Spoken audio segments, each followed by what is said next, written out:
সালটা ছিল 1990। ২৬ বছরের এক লিমোজিন ড্রাইভার শিকাগো শহরের একটা রাস্তাতে বসে ভাবছে সে জীবনে কি করছে। সে চেয়েছিল জীবনে কোটিপতি হতে, তার জন্য সে বিভিন্ন রকমের ব্যবসা করেছে, কিন্তু সেগুলোতে সে বারবার ফেল হয়েছে। সে অনেক রকমের জব করারও ট্রাই করেছে, কিন্তু তাতেও সে কোনো রকম জীবনে কোটিপতি হওয়ার এবং নিজের সবচেয়ে পছন্দের ল্যাম্বরগিনি কিনে সেটাকে অল্প বয়সে এনজয় করার কোনো রকম সুযোগ দেখতে পায়নি।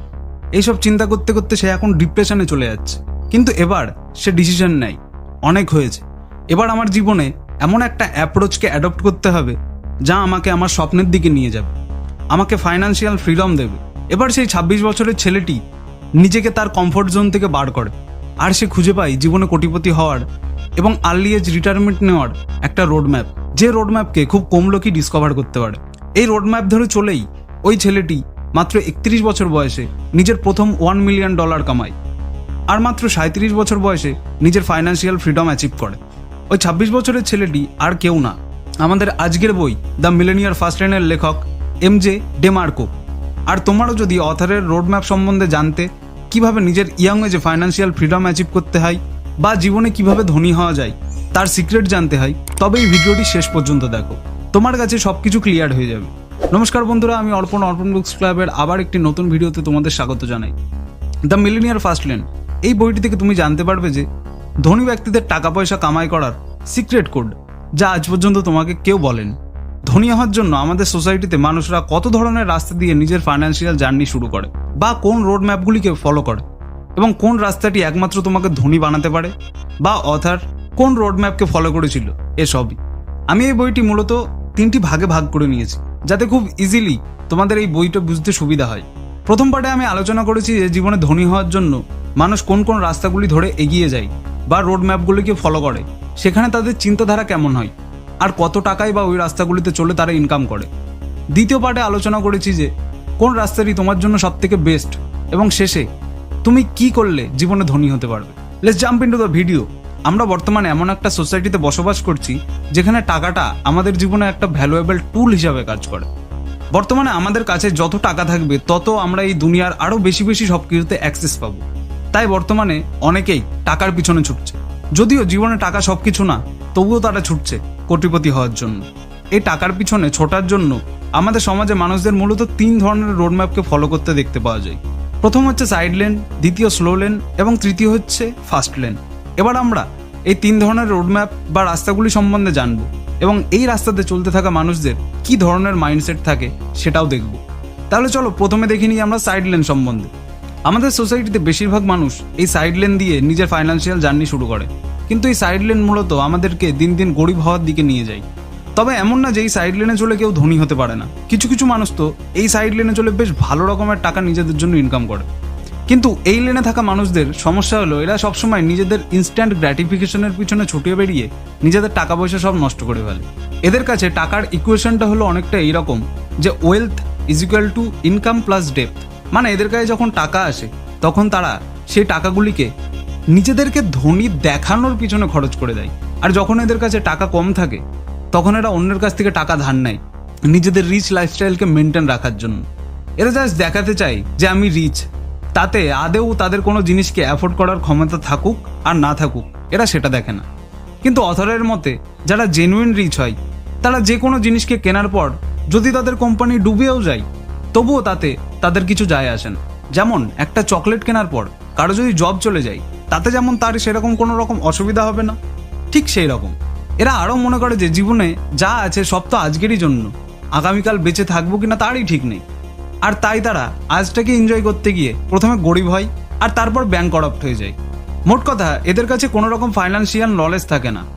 এই ফাইন্যান্সিয়াল নলেজ এদের মধ্যে না থাকার অন্যতম কারণ হলো যে একবার এরা গ্র্যাজুয়েট হতে পারলে মনে করে যে জীবনে আর কোনোদিন পড়াশোনা করতে হবে না। সাইড লাইনে চলতে থাকা কিছু মানুষদের মধ্যে আবার এইরকম মানসিকতা থাকে যে টাকা কোনোদিন আমাদেরকে সুখ দিতে পারবে না। অথারের উত্তরে তাদেরকে বলেন, তুমি টাকাকে নিজের লাইফস্টাইলের সঙ্গে অ্যাসোসিয়েটই বা কেন করছো? কারণ সুখ তো আমাদের একটা মেন্টাল স্টেট। তুমি তখনই জীবনে সুখী হতে পারবে যখন তুমি নিজের ফ্যামিলিকে টাইম দেবে, নিজের বন্ধু বান্ধবদের সঙ্গে ঘুরে বেড়াতে পারবে, তোমার হেলথ ঠিক থাকবে। আর যখন তুমি নিজের জন্য কোনো গাড়ি কেনাকে বা নিজের জন্য কোনো বাড়ি বানানোকে সুখের সঙ্গে জুড়ে দেবে তখন তুমি এমনিতেই দুঃখী হয়ে যাবে।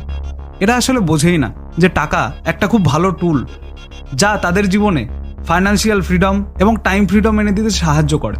আর এই ফ্রিডমই তাদের নিজেদের ফ্যামিলিকে সময় দিতে, নিজের বন্ধু বান্ধবদের সঙ্গে ঘুরে বেড়ানোর জন্য সময় করে দেয়, যা যে কোনো মানুষকে আলটিমেট সুখ দিতে পারে। এবার তুমি বুঝতে পারলে যে কোন কারণগুলির জন্য এই সাইড লেনে চলা মানুষরা ধনী হওয়ার জায়গাতে দিন দিন আরও গরিব হয়ে যায়, আর এদের কীরকম চিন্তাধারা থাকে। কিছু কিছু ইয়ং র্যাপার এবং কিছু কিছু ফিল্ম আর্টিস্টরাও ঠিক এই লেনের মধ্যেই পড়ে। এবার দেখবো যে আমরা টাকা ইনকাম করার দ্বিতীয় লেন, আর তা হলো স্লো লেন। এই স্লো লেন আমাদের নিয়ে যায় মিডিয়াকার বা মাঝারি মানের জীবনযাপনের দিকে। আর এই স্লো লেনে থাকা মানুষদের সবথেকে বেশি মাত্রাতে ইলিউশনের মধ্যে রাখা হয়, যার কারণে এরা কোনোদিন রিচ বা সুপার রিচ হতে পারে না।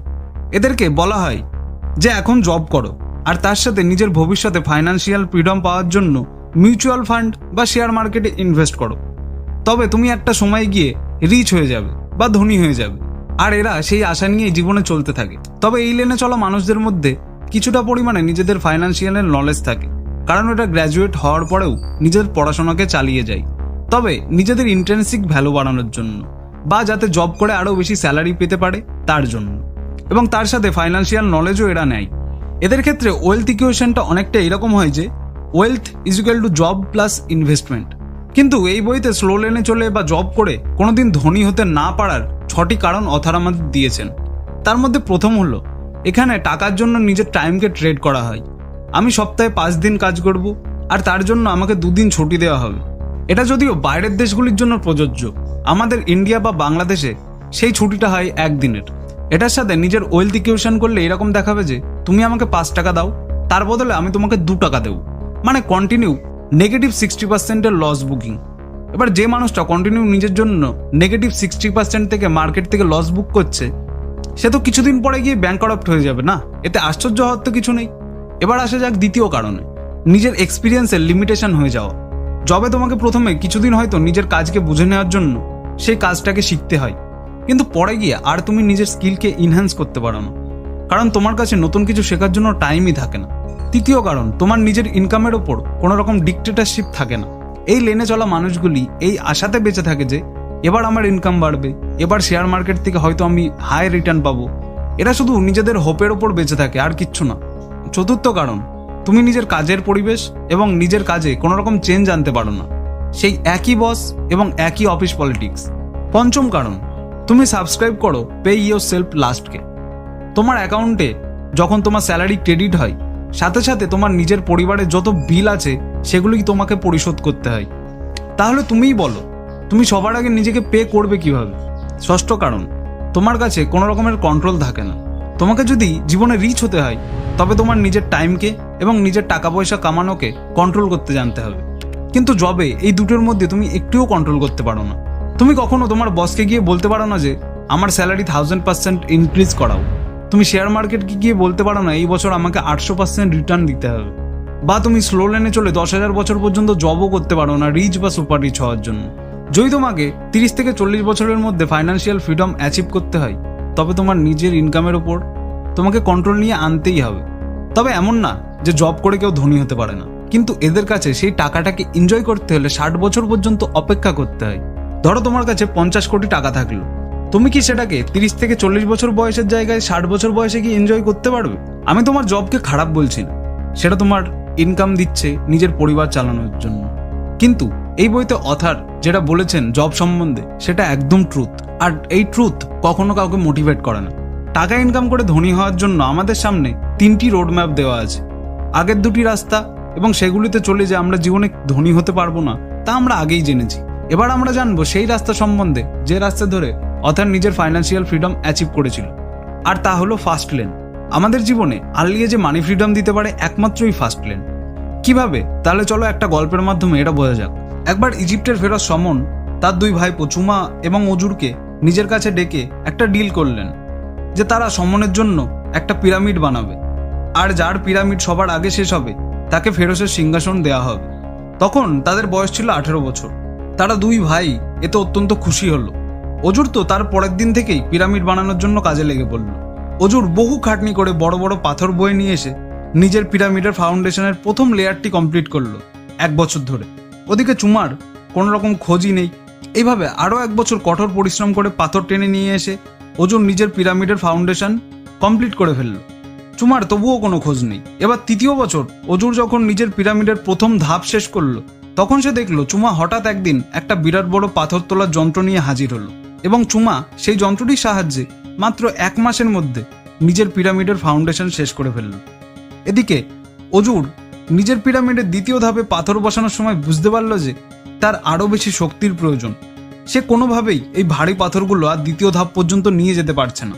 সে তাই নিজের শক্তি বাড়ানোর জন্য একজন ট্রেনারের কাছে গেল, এবং কিছুদিন পর নিজের শক্তি কিছুটা বাড়িয়ে সে আবার ফিরে আসলো। এইভাবে সময় কাটতে কাটতে 6 বছর পার হওয়ার পর চুমা মাত্র 26 বছর বয়সে নিজের পিরামিড বানানো শেষ করে ফেলল, এবং সে ইজিপ্টের ফেরস হয়ে গেল। অপরদিকে সেই সময় অজুর নিজের পিরামিডের মাত্র 4র্থ ধাপই শেষ করেছে। এইভাবে আরও কিছু বছর কাটলো। অজুর নিজের পিরামিড শেষ করার 2টি ধাপ আগে পাথর বসাতে গিয়ে মাত্র 40 বছর বয়সে হার্ট অ্যাটাক করে মারা গেল। এই গল্পে অজুর যে রাস্তাটি নিজের জন্য বেছে নিয়েছিল সেটা হলো স্লো লেন, এবং চুমা যে রাস্তাটিকে ফলো করেছিল সেটাই ফাস্ট লেন। তোমাকেও যদি এই ফাস্ট লেনে আসতে হয়, সবার থেকে ডিফারেন্ট অ্যাপ্রোচ তোমাকে নিজের মধ্যে নিয়ে আসতে হবে। ফাস্ট লেন মানে নিজের জন্য একটা বিজনেসের সিস্টেম বানানো, যা তোমাকে দিনরাত টাকা ইনকাম করতে সাহায্য করবে। মানে তোমাকে টাকা ইনকামের জন্য একটা টাকার গাছ লাগাতে হবে। প্রথম কিছুদিন তোমার সেই গাছটাকে যত্ন করতে হবে, আর পরে সেই গাছটি আপনা আপনিই বাড়তে থাকবে এবং তোমাকে ইনকাম দিতে থাকবে। তোমার টাকা ইনকাম যদি তোমার টাইমের সঙ্গে বাধা হয়ে থাকে, তবে তুমি কোনোদিন ধনী হয়ে উঠতে পারবে না। The secret of wealth. তোমাকে যদি টাকা পয়সা ইনকাম করতে হয়, জীবনে ধনী হতে হয়, তবে তোমাকে সমস্ত কিছু কনজিউম করার জায়গায় কিছু ক্রিয়েট করে এই দুনিয়াকে অফার করতে হবে। যেমন ইলন মাস্ক আজকে এই পৃথিবীর মানুষদের জন্য নিজের টেসলা ক্রিয়েট করে দিয়েছে, জেফ বেজোস নিজের অ্যামাজন দিয়েছে, আদানি, রিলায়েন্স, টাটা, এরা তো আমরা প্রতিদিন বাড়িতে যে জিনিসগুলো ব্যবহার করি সেগুলো সবই দিয়েছে, তাই তারা আজকে এত ধনী। এরা কনজিউম করার জায়গায় কিছু ক্রিয়েট করেছে। এইভাবে তোমাকেও টাকার গাছ যদি বানাতে হয়, তবে নিজের একটা বিজনেস সিস্টেমের বীজ বুনতে হবে। কিন্তু এবার কথা হলো, এই টাকার গাছ বেড়ে ওঠার বীজ তুমি লাগাবে কোথায়? এখানে অথর আমাদের 5 ধরনের জমির কথা বলেছেন, যেখানে তুমি তোমার টাকার গাছের বীজ বা নিজের বিজনেস সিস্টেমকে গড়ে তুলতে পারো। প্রথম হচ্ছে নিজের প্রপার্টি রেন্ট বা ভাড়া দেওয়া। দ্বিতীয় হচ্ছে কোনো কম্পিউটার সফটওয়্যার বা মোবাইল অ্যাপ্লিকেশন বানানো। তৃতীয় হচ্ছে কন্টেন্ট সিস্টেম। চতুর্থ ডিস্ট্রিবিউশন সিস্টেম। পঞ্চম হচ্ছে হিউম্যান রিসোর্স সিস্টেম। এই 5টি জায়গাতে তুমি নিজে সময় দিতে পারো নিজের বিজনেস সিস্টেম ক্রিয়েট করার জন্য। আগেরটি গেল ওয়েলথ ক্রিয়েটের সিক্রেট। এবার আসি রিয়েল ওয়েলথের ইকুয়েশনে। আসলে রিয়েল ওয়েলথের ইকুয়েশন হলো ল অফ ইফেকশনের। যখন তোমার কোনো প্রোডাক্ট ব্যাপক পরিমাণে সাধারণ মানুষের জীবনে ভ্যালু অ্যাড করবে, তখনই তুমি ধনী হয়ে উঠতে পারবে। If you want to make million, you have to impact on million. সাধারণ মানুষকে যখন তোমার কোনো প্রোডাক্ট বা সার্ভিস ইম্প্যাক্ট করবে, তখন তোমার ওয়েলথের ইকুয়েশনটা হবে ঠিক এই রকম। নেট প্রফিট ইকুয়াল টু তুমি কতগুলি প্রোডাক্ট সেল করেছো, মানে তোমার স্কেল, প্লাস তোমার প্রতিটি ইউনিট বিক্রি করে যত প্রফিট হয়েছে সেটা ম্যাগনিটিউড। যেমন তুমি একটা পেন বানালে, সেটার 1000 ইউনিট সেল করলে, এটা তোমার স্কেল, আর প্রতিটি ইউনিটের ওপর তুমি 1 টাকা করে লাভ রাখলে, এটা তোমার ম্যাগনিটিউড।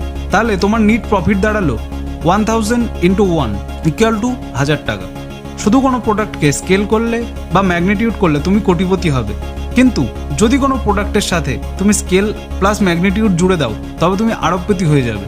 যেমন তুমি কোনো একটা প্রোডাক্ট বানালে যার মার্কেটে খুব চাহিদা, প্রতিদিন প্রায় 1000টা করে ইউনিট সেই প্রোডাক্টে সেল হচ্ছে।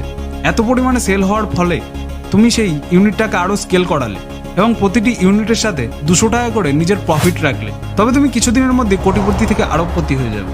এবার আসা যাক আমাদের ভিডিওর দ্বিতীয় পার্টে। তাহলে তোমার জন্য সবথেকে বেস্ট লেন কোনটি?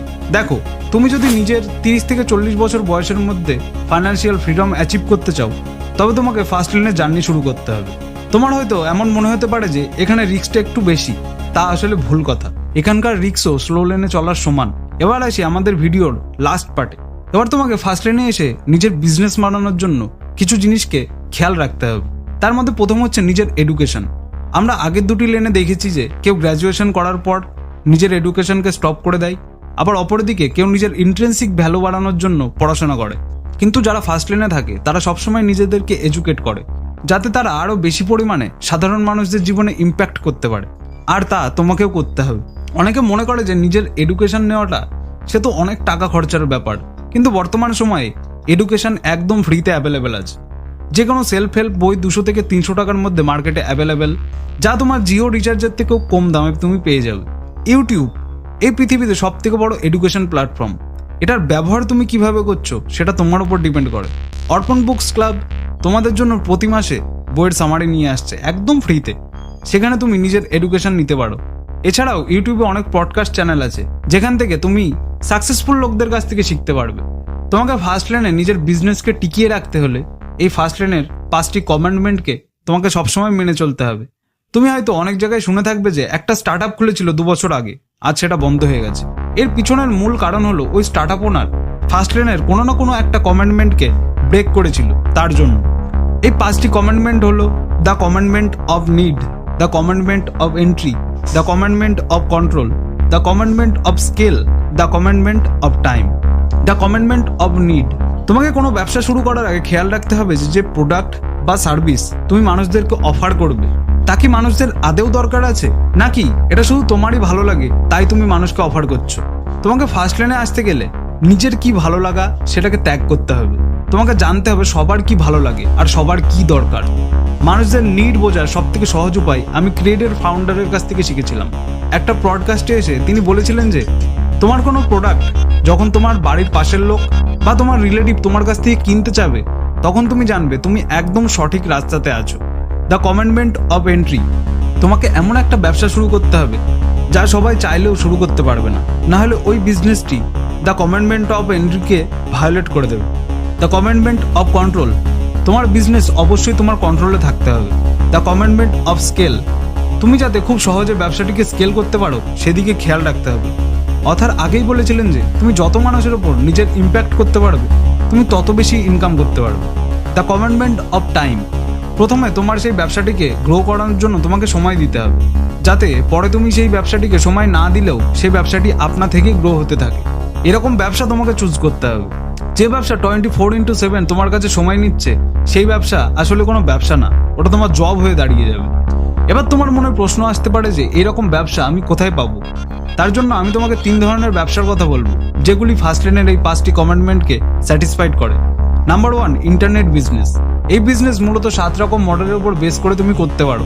First, subscription based. Second, content based. Third, lead generation. Fourth, social network. Fifth, brokerage system. 6, advertising. এবং 7th, ই কমার্স। দ্বিতীয় হচ্ছে ইনোভেশন। এই পৃথিবীতে ধনী হয়ে ওঠার সব থেকে বেশি পুরনো টেকনিক এটি। কোনো একটা প্রোডাক্ট তুমি বানিয়ে সাধারণ মানুষদের কাছে সেটাকে সেল করে দাও। থার্ড হলো ইন্টেনশনাল লিটারেশন।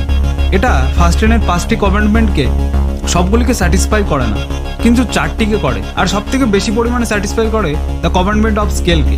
তুমি কোনো জায়গাতে একটা ঘর কিনে সেটাকে ভাড়া দেওয়ার জায়গাতে তুমি যদি 50টা ঘর কেনো এবং সেগুলিকে ভাড়া দাও তবে তুমি 85% প্যাসিভ ইনকামে চলে যাবে। এটা অনেকটা এইরকম যে কোনো একটা জিনিসকে যত পারো স্কেল করো আর তার থেকে প্রফিট গেন করো। বন্ধুরা, আজকের মতন এই পর্যন্তই। আমি এই বইটির মাত্র 30% কভার করেছি এই সামারিটির মধ্যে।